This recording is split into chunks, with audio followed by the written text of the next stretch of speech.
church planting making a difference, lives being transformed in Dubbo, Australia, and mission in Boston, Massachusetts. All this and much more coming up next.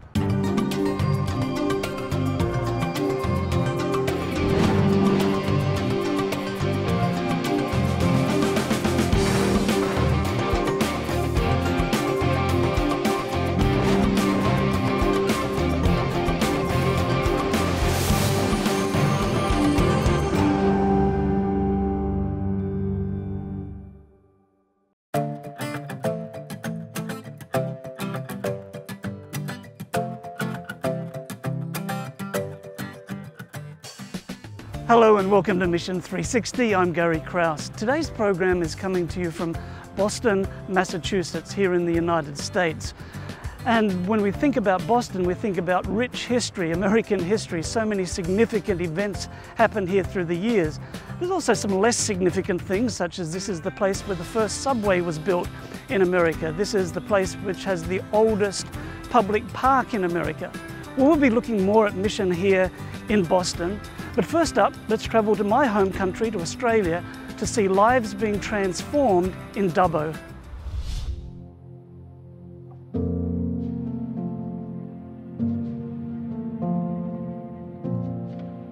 Dubbo is basically the central hub of the West. It's the roundabout where everyone usually passes by. Here in Dubbo, they always make eye contact with you, hoping that you'll say g'day to them. It's definitely a good little town.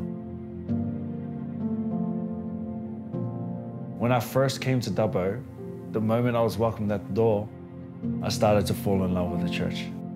And I know that Dubbo has had a big history in terms of the people. When I got to meet them, I got to understand them. And as they continued to share the story with me, I just love their vulnerability. I love their honesty. I love their willingness to change, willingness to grow. And it's just really, really helped me grow a close bond with this church. This group we're called the Back to Back Brotherhood. I was introduced to these two young islanders here in town, came straight from NZ. And, we started talking and I said to them, hey, what are you guys' thoughts about starting up a Bible study group? And they said, yeah, hey, that'd be great. I asked them, do you guys have a Bible? And they said, no, we don't have a Bible. Well, hey, I'll bring a Bible for you guys next Bible study. And the Bible that I brought them? Well, it was a World Changers Bible. After 1 week, they invited another friend. And then I asked him, hey, do you have a Bible? He says, nah, I've never owned a Bible before. Well, hey, I've got a Bible for you. Went to my car, grabbed the World Changers Bible, laid it in his hands. Now all four of us have the same version. We've had so many guys come through this group and I give them all a Bible. And now we journey as a brotherhood together.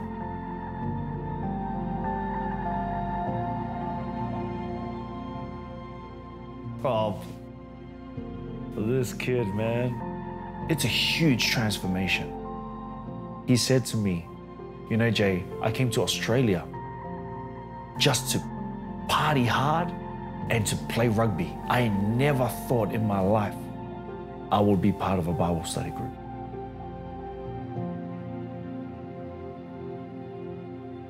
My name is Robert Murphy, born in New Zealand, Auckland. I got a Tongan background. Grew up playing footy back in New Zealand, played rugby union first. I was lucky enough to get a contract to come over to Sydney and played for the Bulldogs under 20s and New South Wales Cup team. Had a bit of trouble there, got sent back home, wasn't allowed in Australia for 2 years. My manager, like an agent, he hit me up, asked me if I was keen to come back over and start fresh, start a new journey with footy again, and yeah, loving it. So I met Jay when I first came to Dubbo. I was at a pub once, and the security guard at the pub, he was a Samoan bloke, and he goes to me, "Oh man, there's one guy I want to introduce you to." And I was like, "Who's that?" He's like, "A guy named Jay. He's a pastor." He came off Jay to my house, and I met Jay. Really energetic, really welcoming, really happy. told myself I want to start surrounding myself with the right people. Jay wanted to start up a little group called Back-to-Back Brotherhood, talking about like having a closer relationship with God. It's been over a year now since we've been hanging around with these boys. It started off with 3 of us. Now, there's a lot of lives changed just from this little group. The power of God being the center of this group changed a lot of us. Earlier this year, I was part of the group that went to Converge, to the camp, my first ever church camp I've been to, and it was just amazing. Like I never had that experience before. God He's just transforming lives, not just in these boys, but also through them and influencing those around them. And those around them are now asking, hey, what's the difference? What's the change here? You know, this group is like I'm home away from home. I want to go out there and help someone else's life. Be a leader out in the community. Be a leader out wherever God takes me next. A few years ago, a couple of young pastors started church planting here in Boston. In fact, we're standing in the backyard of one of the homes of one of the pastors where they actually started with a small group. But I'm talking today with Justin, who has been involved in one of those church plants. Where is that, Justin, and when did it start? So currently I'm involved in the One Connection church plant in Haverhill, which started in 2015. Originally started a couple towns over in Lawrence. We've moved locations a couple times, and now I've been meeting with that group for about the past 5, almost 6 years now. So why did you, as a young person, decide that you wanted to be involved in church planting? So being brought up in the Adventist community, I was initially kind of brought up in a more traditional atmosphere. And, you know, while there was a period of time where, particularly in my generation, a lot of people had kind of, in personal friends of mine, had left the church temporarily. And, you know, I was always kind of stayed involved, but I always talked to people maybe about what their reasoning was. I was always curious to see why people maybe weren't drawn to certain aspects of the traditional Adventist church, and maybe why some people were leaving at a young age. And I think a lot of times people felt like it was the lack of involvement on their part, or the lack of input from the younger people of what they should be doing. And when I first was introduced to the idea of One Connection was at a camp meeting, the local camp meeting here in Lancaster. I was drawn to the idea as it was really kind of right up my alley in the sense that it was where I personally felt like maybe the church was lacking at the time, at least for people maybe who were younger or people who weren't churched. And in my mind, those were the people we really wanted to be connecting with. So the idea of being personally involved and making a difference was important to you? It was very important, yeah. To utilize my skills, especially, you know, particularly the music, and be on the praise team. And, you know, I have actually also spoken there a couple times. I do speak every so often. I've led some of the groups. And, you know, also just to be involved in some of the community events means a lot to me. So how has it affected you as a Christian being involved in the church plant? It's definitely strengthened my connection with God, to say the least, but also has really opened up an avenue where I feel like I can be an advocate for people who might feel like they were kind of left out in a certain aspect of the church, or some people maybe felt like they slipped, you know, in between the cracks, or maybe they weren't noticed, or their input wasn't valued enough, where I, you know, really felt compelled to especially invite certain people to come, whether to visit or to spend, you know, a few weeks at the One Connection Church, where I feel like, you know, it's really allowed me to just kind of be an advocate for what we're doing, but also an advocate for the people that we're trying to reach. Wonderful. Now, have you seen some lives being touched through the community? I definitely have, yeah. I mean, we have, because of the whole unorthodox approach of the whole thing, we often have people showing up in ways that are also unorthodox. A lot of times it's not even inviting friends or family. It is, one time we went out, we were in need of a little Allen key for my guitar, actually, to tune it. And so Sergio went out and he found one of the neighbors on the street was a local musician. And that musician, for about 3 years, actually ended up being part of the praise team, And we actually saw a great impact on his life, and we also saw an impact on the people's lives through the community events where people will leave after one of the community events again we did recently. We do a lot of like the coat and clothing drives, and then we actually had this this past April this free haircut thing for people, and a lot of people were leaving saying that I'm going to tell my friends about this. There's somebody I know that needs to hear this. And even though maybe some of those people will come and visit and they don't stay for a long time, it's made an impact, definitely, I believe, on the community as we're, you know, becoming a significant part of it. Wonderful. Now, during COVID, things got a little bit more difficult. What did you do during that period of time? So we still met online, you know, during COVID, and a couple times what we would do is even the praise team would go meet in a very small group, and sometimes we even would have like a live little worship session. We tried a couple times to even have the from each of our houses a little worship session and stuff with the music, but we continued in the same general set in terms of the service still looked the same.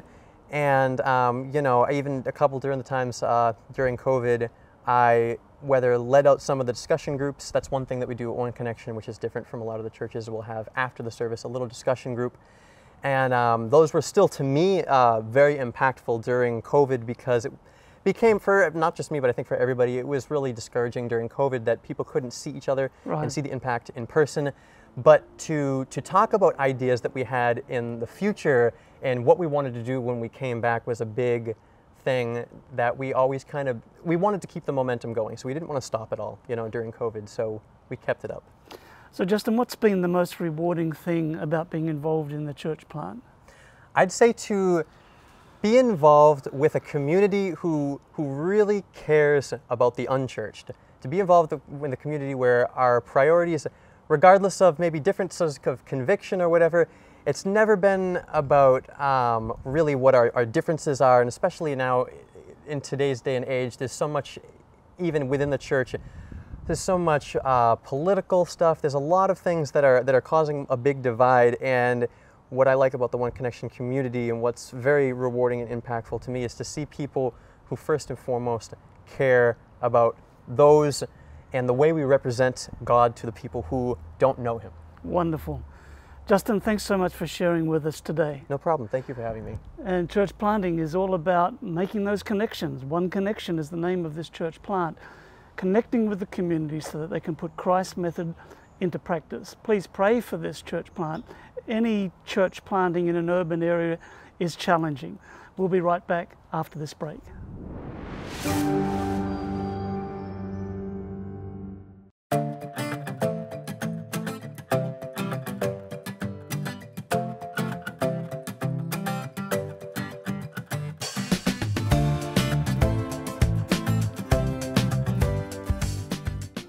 Welcome back to Boston, and I'm standing literally on Acorn Street in the Beacon Hill neighborhood. And Acorn Street is a historic alleyway which has buildings going back to the late 1700s, early 1800s, and the original cobblestone street. I am here in the United Kingdom talking with Bert Smith, who is the CEO of ADRA UK. Now, if people don't know what ADRA is, and they may not know what UK is, so could you first of all explain that? Right, welcome to England, Rick. That's probably a better way of saying it. And ADRA is the Adventist Development and Relief Agency, and we are the UK, the England-based part of the charity. So what does ADRA do? There may be people who aren't familiar with ADRA, so what does ADRA do? Well, the Seventh-day Adventist Church always strongly believed in helping people. That was initially the local communities, and Dorcas and Adventist Community Services were created to help people in need within the church communities. And at some point in time, governments across the world said we have pots of money that we have available to help people overseas that are in need. And so the church created a charity called ADRA, in order to attract funding from governmental donors to help in development and relief projects overseas. So the average church member does help you, or they don't help you? Yes, they help us very much so. They raise funds for us here in the UK, and we use that money to then attract bigger grants from the British government or the European Commission. Sure. So yeah, the members are very much helping ADRA. And some governments will not give unless you have some support coming from other sources. Absolutely, absolutely. And the church has a very good range of helping people. I mean, the reach of the church is phenomenal, and ADRA is part of that reach. And governments see that, and that's why they like to support ADRA directly. Now, a lot of ADRA's work has always sort of been seen as somewhere else. Yeah. You're doing that. What countries are you working in, and what are some of the projects that you're doing? Well, we're working in countries as far removed as Yemen, South Sudan, Myanmar, Sri Lanka, Ghana, Chad, and you know, it goes on. And normally we're there for 2 or 3 years, and then we move on to other countries where the aid is needed. Sure. And even though you're the Adventist Development and Relief Agency, you're not just helping Adventists overseas. No, absolutely not. You know, we are basically denominational but non-denominational, which means we help whoever needs the help. So you talked about some of the places. What types of things does ADRA do then? We do a lot of water and sanitation, education, basic health. We do agricultural programs. We do climate change adaptation. So a lot of the things that are needed in countries that are starting to develop. Now, I understand that you're also doing some things here in England or in the UK, which are slightly different. Yes, yes. ADRA is not operational in the UK, which means we don't have a role to play here. Even in emergencies, we cannot be an actor in emergencies. But we listened very carefully to the church members, you know, in the UK, and they said, look, what is ADRA doing for us? And we said, well, we can't do a lot of things, but one of the things that we can do is actually help you as churches to be relevant to your communities. I like that a lot. And a lot of the churches picked up on that, said, wow, yes, can you please help us? And so we then established a role here at ADRA that we are paying for, that is actually helping churches to understand what they could do to reach out to their communities. Because I strongly believe that churches should not just be, you know, little buildings placed somewhere without any connection to the environment they live in. And that's what we really have started to advocate here, that as churches we need to be beacons of hope, but also places where people can come, sometimes for food, sometimes for shelter, sometimes for just, you know, some encouraging words. Right. And I've heard people say that the church should not be just inside the 4 walls, so I really like that community focus. And what kind of responses do you get from the communities where churches are becoming active in this way? I think what you see is that people understand that the Seventh-day Adventist Church is more than just a building. And especially during the lockdown periods, you know, the nearly 2 years of restrictions we have faced, churches have become those beacons of hope where people say, well, actually, I'm struggling, but I can go to that church because they can help me. Not only that, but, you know, you will hear stories later, but people from the community have become active involved in what we call these community hubs that we have organized. So if you have a local church here in England or in the UK who is interested in doing something like this, what advice would you give? And then what advice would you give to churches outside of this territory? Well, I would advise go to adra.org.uk, our website, and look for I Am Urban, which is the title of the program that we run here, and you will find the information there. We'll be very happy to come and support with resources, with training, and where possible even with some funding. For churches that are not part of the British Union, I would urge those churches to go and knock on the doors of their church leadership and say, we need something like what they have in England. And sometimes, excuse me, just one person in a church can make a difference if they start doing something in their community. It's having this sense that we as Seventh-day Adventist Christians need to be relevant to people around us. And once that concept starts to live and become active, I think we haven't seen the end of what we as a church can do. Right. Bert, thank you very much. It's wonderful to talk with you. It's wonderful to be here. I wish you God's blessing in all that you're doing in ADRA UK. Thank you very much. And for those of you who are watching, think about what you can do in your community and what you can do to support ADRA and to support mission work around the world. Thank you very much, and we'll go back to Gary.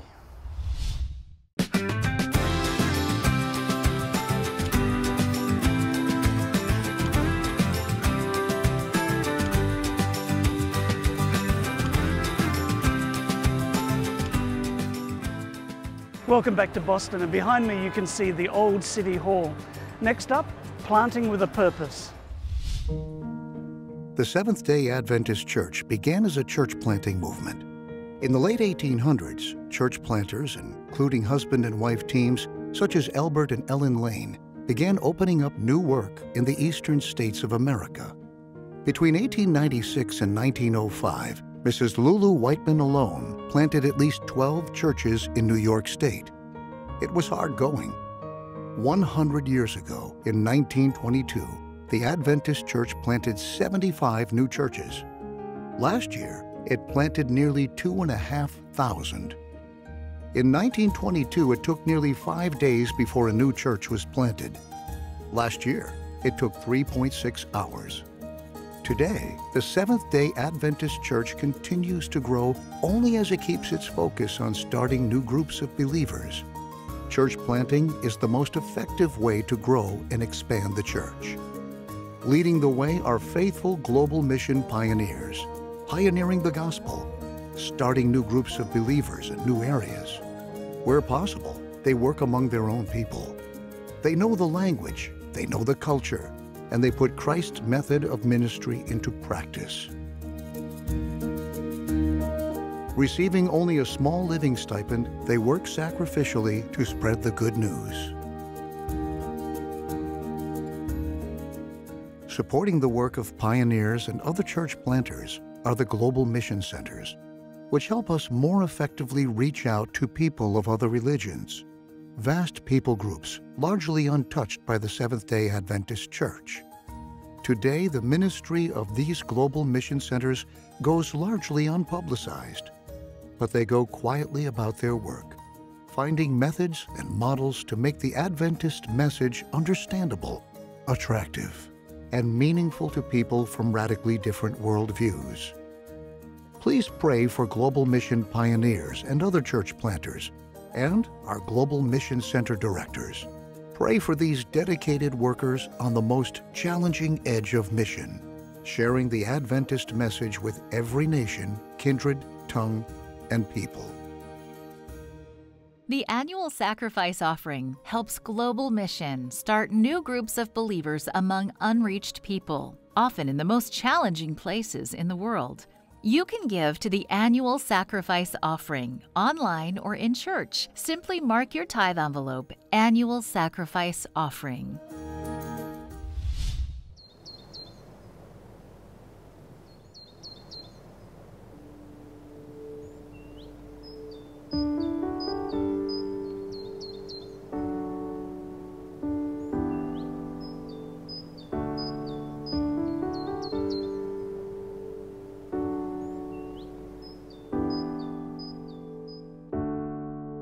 Like a candle to the sun, your light is brighter than mine. Like a servant and the master, my ways can't compare to yours. Like the question and the answer, your wisdom tells it all. Close to you is where I'd rather be. Close to you is where I'd rather be. Your embrace is what I need, my life on you to build, and my needs for sure you shall meet.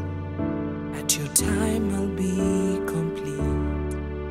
Jesus wrapped me in your arms, the same ones bruised for me. Close to you is where I'd rather be. Close to you is where I'd rather be. Where all my flaws are known and your grace still shown to me. All imperfections brought before you so I can grow. Close to you is where I see my need for life that only you can give. Close to you is where I find my comfort, knowing I am loved. Close to you is where I see my need for life that only you can give me. And close to you is where I find my comfort, knowing I am loved.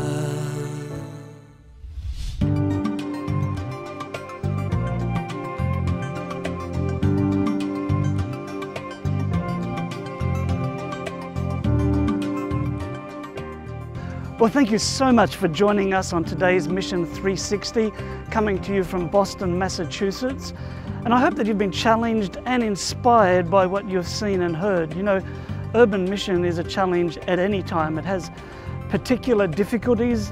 We have so many people condensed into a small space who are so busy, and they live their lives that sometimes they don't give thought to spiritual things. So please pray for the cities of the world. And I want to thank you so much for your prayers for mission all around the world.